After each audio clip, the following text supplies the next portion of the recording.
When you are aspiring to the highest place, it is honorable to reach the second or even the third rank, meaning we just do not always have to be the first or the number one guy in the company, society, state, or the world, because that is an absolute unnecessity and unreasonable,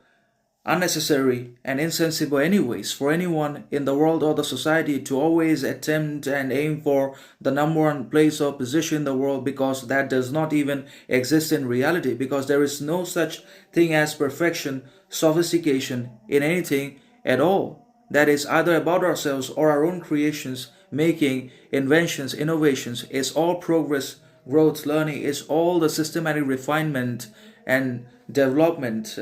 and obviously the purification of all that has already been taught, said, done, achieved, accomplished before. Now we're resurrecting that and reconstructing all of these in the present,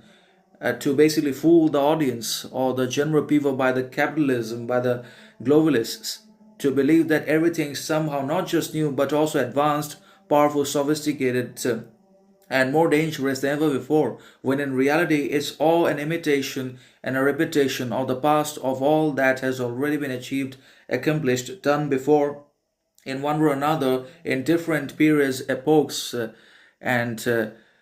ages throughout the timeline of the history of mankind, and also living organisms in one way or another. So even if we are able to secure, achieve, accomplish the second or the third place or position in the society, in any competition, college, or in the world, then that is also admirable, recognizable, respected, lovable, and distinct, virtuous for us. And we should be satisfied and content and fulfilled